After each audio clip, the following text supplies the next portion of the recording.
On a hot day in August 1963, Dr. Martin Luther King Jr. delivered a speech that would define the civil rights movement and his legacy. This, of course, was his I Have a Dream speech, delivered on the steps of the Lincoln Memorial during the March on Washington for Jobs and Freedom. I have a dream that my 4 little children will one day live in a nation where they will not be judged by the color of their skin, but by the content of their character. I have a dream today. The March on Washington served as a massive push for economic and political justice for African Americans. Held during the year celebrating the 100th anniversary of the Emancipation Proclamation, crowds marched on the National Mall to watch a variety of musical performances and speeches. Dr. King, a Baptist preacher and prominent civil rights leader, was scheduled to speak towards the end of the day, his debut on the national stage. Up until that point, King mostly addressed small crowds at black churches, rallies, or fundraisers. This time, he would be seen by nearly 250,000 people on the ground, as well as millions at home watching on television. The night before, King worked with a close group of advisors to get the speech just right. They worked through the night, settling on a final draft in the pre-dawn hours of August 28.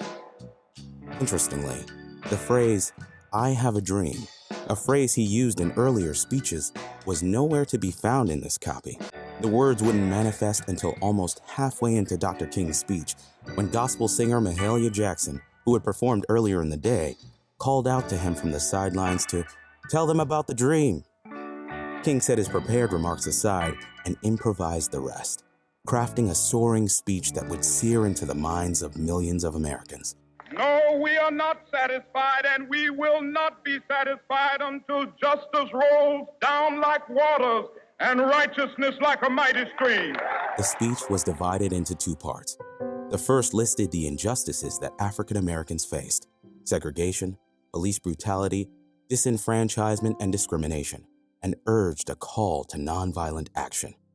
The second launched into King's dream of peace and racial harmony, a vision of a future in which people will not be judged by the color of their skin, but by the content of their character. I have a dream. Highlighting King's skills as a preacher, I Have a Dream was part sermon and part poetry, using rhetorical devices like repetition, rhyme, and vivid metaphor to drive his points home. It was peppered with historic, biblical, and literary references that moved the crowd. This message of struggle and hope became the defining moment not only of King's career, but also the civil rights movement. Both the speech and the March on Washington were credited with helping secure the passage of the Civil Rights Act of 1964, a landmark piece of legislation that ended segregation and banned discrimination on the basis of race or sex in the workplace. Free at last! Free at last! Thank God Almighty! We are free at last! The speech also resonated with activists around the globe. I have a dream.